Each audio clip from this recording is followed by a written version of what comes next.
Dokter Gunawan, banyak yang bertanya bahwa ternyata akhir-akhir ini ada laporan-laporan, mungkin nonton di televisi, bahwa ada orang yang sakit COVID-19 sebelumnya sehat sekali, tetapi ternyata badai sitokin itu bisa menyebabkan sebuah kelumpuhan atau kecacatan yang berat ya untuk dirinya. Bisa dijelaskan nggak, Dok? Kenapa sih bisa terjadi juga terhadap orang yang sehat? Betul, jadi ada beberapa kasus memang yang kita temukan dan juga di luar negeri juga sama ya, Dok ya.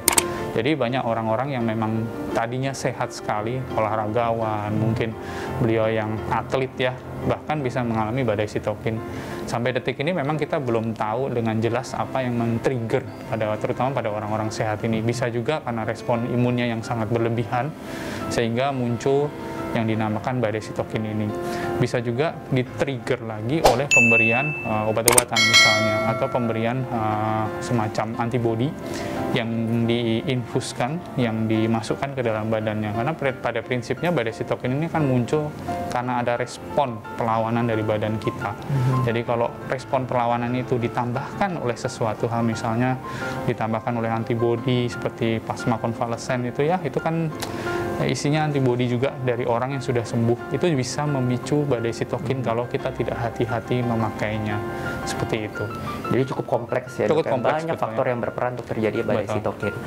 Nah, saat ini, Dok, kita sudah berada pada fase vaksinasi ya, dan pada fase ini banyak juga yang bertanya, perlu nggak sih pengecekan antibodi baik sebelum atau sesudah? Apakah sebenarnya itu penting untuk dilakukan saat ini? Oke, untuk pengecekan antibodi pasca vaksinasi, memang banyak juga pasien saya yang mencari pendapat ya, mencari opini juga. Intinya untuk pengecekan antibodi itu tidak wajib dan tidak disarankan sebetulnya, karena interpretasinya harus hati-hati. Pada saat kita divaksinasi, vaksin itu akan menimbulkan respon kekebalan dari badan kita. Respon kekebalan ini akan menimbulkan yang namanya antibodi. Antibodi ini mulai dari antibodi IgA, kemudian IgM, kemudian yang stay di dalam beta, yang tinggal di dalam badan kita lebih lama, itu dinamakan IgG. Kalaupun kita periksa, kemudian kadarnya rendah, mungkin 0 ya, tapi sebetulnya dengan paparan vaksin tersebut, badan kita tuh sudah mengenali, sudah recognize bahwa oh ini virus loh, ini loh jenis virus COVID itu seperti ini. Jadi badan kita itu akan lebih pintar, lebih mengenali dan punya memori. Oh ini virus. Mungkin pada saat paparan kedua atau ketiga saat kita sakit, antibodi baru terbentuk. Itu juga bisa terjadi seperti itu. Jadi kalau Anda mau ngecek silahkan, tapi jangan kaget kalau misalnya tidak ada terus bingung. Kemudian kalaupun tinggi terus bingung juga. Apa saya pernah kena ya, kok antibodi saya tinggi. Jadi respon imun masing-masing orang tuh beda-beda. Kita tidak bisa ngomong, oh saya dulu sakitnya berat loh dok, tapi kok antibodi saya cuma kecil ya. Saya dulu sakitnya ringan, kenapa antibodi saya tinggi ya dok? Apa ada lagi yang menanya, dok saya nggak pernah kena COVID sama sekali, saya cuma vaksin, kenapa antibodi saya tinggi sekali? Ya, memang respon imun kita beda-beda, tergantung individual gitu, nggak bisa disamaratakan begitu. Jadi memang pemeriksaan antibodi itu mungkin tidak bisa direkomendasikan untuk dilakukan secara rutin ya dok ya. Betul. Mungkin yang terpenting yang perlu pemirsa Live Channel pegang adalah melakukan protokol kesehatan yang ketat gitu ya, terlepas dari mungkin hasil antibodi yang tinggi ataupun rendah. Oke. Terus dok, mungkin pertanyaan selanjutnya, ketika seseorang sudah mengalami COVID-19, mungkin kita berada pada fase saat ini di mana sudah banyak yang terkena COVID-19 dan kita berada pada banyak sekali survivor dari COVID-19. Kira-kira apa sih pemeriksaan kesehatan yang perlu mereka lakukan? Ya. Betul, saat ini memang pada bulan-bulan ini sudah mulai banyak kasus yang sudah recovery dari COVID. Jadi yang bisa saya sarankan untuk Anda-Anda yang recovery dari COVID, apabila Anda mengalami gejala yang sangat ringan sekali, misalnya hanya sekedar batuk pilek, demam 1-2 hari, sebetulnya Anda tidak perlu melakukan pemeriksaan lebih lanjut. Melakukan CT scan paru atau ronsen paru itu tidak dianjurkan, karena memang 80% orang yang kena COVID itu hanya seperti orang yang batuk pilek biasa, tidak ada efeknya ke badan kita. Kemudian yang memang dianjurkan untuk melakukan follow up adalah mereka yang mengalami gejala sedang atau berat, karena kita perlu memeriksa apakah ada sequelae atau ada gejala sisa dari si COVID ini, terutama di organ-organ badan kita, terutama di paru, karena organ utama target pada COVID ini adalah merusak paru. Jadi apakah ada kerusakan di paru, itu yang mesti diperiksa. Yang kedua yang mesti diperiksa juga adalah kerusakan di organ lain seperti jantung. Ada beberapa orang yang mengalami peradangan pada otot jantungnya. Itu juga bisa timbul resiko untuk gagal jantung. Ditambah lagi ada beberapa orang yang akhir-akhir ini kita kenal istilah long COVID. Jadi mereka-mereka yang habis kena COVID, sakit kepala terus, kaki tangannya dingin terus, kadang-kadang gemeteran.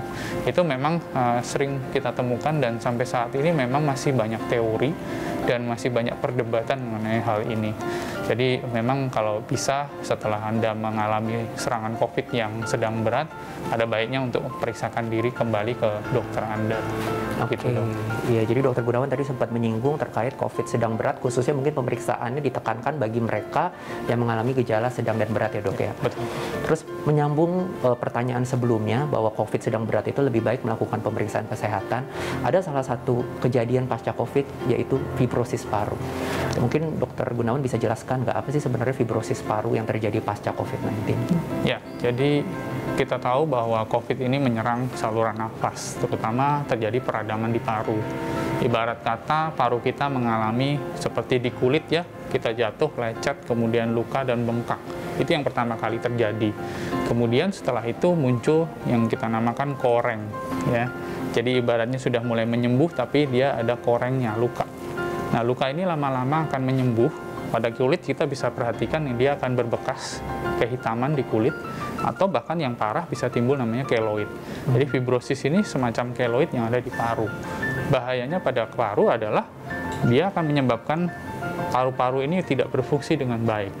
Paru kita itu kan mengembang dan mengepis seperti spons, jadi menghirup udara dan mengeluarkan udara. Karena ada fibrosis atau keloid, paru-paru kita akan seperti terjepit.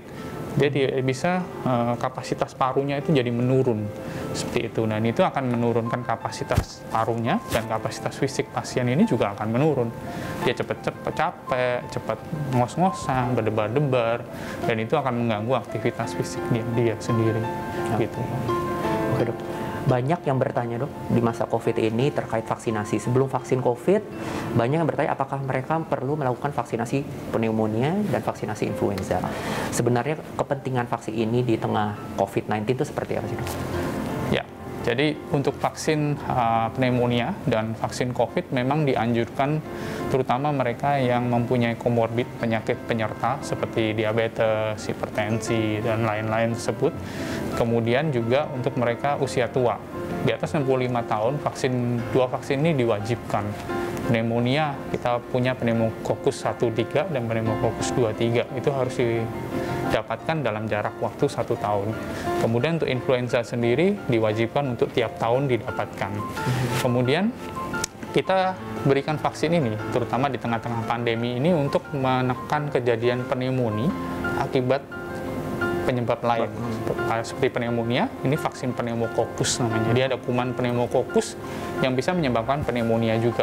Demikian pula dengan influenza. Kita masih ingat dulu ada flu babi, kemudian flu burung. Jadi vaksin influenza ini juga mencegah terjadinya pneumonia akibat influenza. Apabila kita sudah divaksin dengan kedua vaksin ini, risiko kita untuk mendapatkan pneumonia akibat dua kuman ini jadi menurun. Kenapa? Karena pasien-pasien COVID itu kita bisa tahu bahwa mereka yang mengalami gejala sedang berat, daya tahan tubuhnya sangat rendah sekali. Bahkan semua kuman yang tadinya normal ada di mulut kita pun bisa masuk ke dalam kita dan bisa menyerang kita. Jadi kita cegah dengan memberikan vaksin-vaksin tersebut, dok. Oke, jadi sebenarnya sih vaksin pneumonia dan influenza sih tidak mencegah COVID ya dok ya? Tidak. Tetapi memang mencegah mungkin penyakit yang bisa memperberat COVID kalau memang bersamaan terjadi juga. Oke dok, mungkin selanjutnya yang saya penasaran dok, Dokter Gunawan kan sudah menangani banyak pasien-pasien dengan COVID, baik dari gejala ringan sampai gejala berat. Termasuk mungkin salah satu public figure yang sempat viral nih akhir-akhir ini ya. Mungkin yang saya ingin tanyakan, bagaimana sih perasaan Dokter Gunawan ketika menangani pasien COVID-19, khususnya yang gejala berat? Ya, terus terang sih banyak kasus yang datang ke rumah sakit kita dengan kondisi yang sudah berat. Terus terang kondisi-kondisi berat ini membuat kita harus berpikir cepat, sehingga harus memberikan terapi yang cepat dan tepat juga. Ini sangat menguras tenaga dan waktu juga, karena kita juga harus pengawasannya lebih ketat. Kadang-kadang kayak seperti kemarin ya, saat pandemi itu rumah sakit kita betul-betul overcrowded. Kadang-kadang kita harus terapi mereka di unit gawat darurat. Mau tidak mau, karena kalau kita pulangkan mereka, kita carikan rumah sakit lain, mereka mungkin bisa meninggal di jalan. Jadi memang COVID yang berat ini penanganannya ekstra lebih daripada mereka yang ringan.